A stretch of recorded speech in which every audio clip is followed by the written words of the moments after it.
सारा कुछ यार बैठ जा 2 मिनट अल्लाह का वास्ता ही बैठ जा।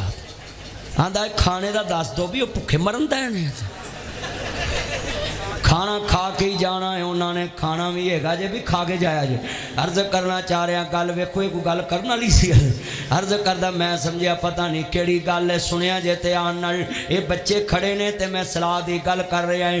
बीवियां बाज घर सोने नहीं जे लगदे, बीवियां बाज घर आबाद नहीं जे हुंदे, बीवियां बाज मकान नहीं जे बनदे, बीवियां बाज घर नहीं वसदे।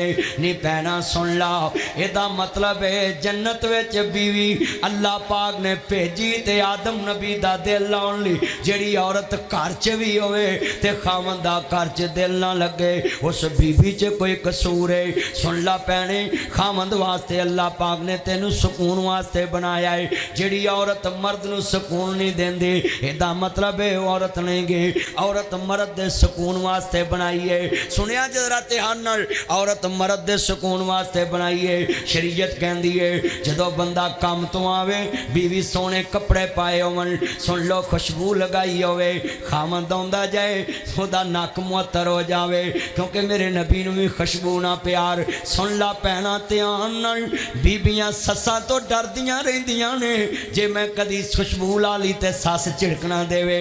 नहीं भैणे सस केड़ी कबरां चों आई है, सस भी खुशबूआं लांदी सी तू भी ला लिया कर। ए मसले सुनी जरा ध्यान दे नाल खावंद दे आउण तो पहला अच्छा लिबास पहनिया कर भैने खुशबू घर की चार दीवारी चलाया कर।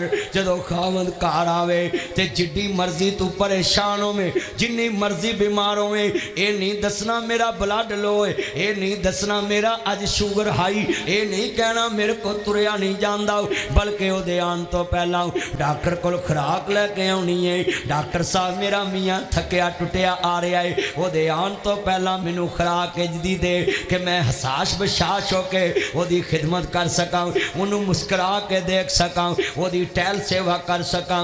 वेखो मैं बीवी की सिफत दसदा पिया जिहड़ी बीवी इंज दी होवे ओदा खावंद मोबाइल च किसी का नंबर नहीं रखेगा। जिहड़ी औरत च इंज दियां सिफतां आवन ओदा खावंद मोबाइल नूं पासवर्ड नहीं लाएगा, ओदा खावंद मोबाइल दे विच किसी दियां तस्वीरां नहीं रखेगा। ना भैने तू आउंदे ही ओनू दसदी है अज मेरा सिर बड़ा पड़दा पिया, अज मैनू ब्लड बड़ा पै गया।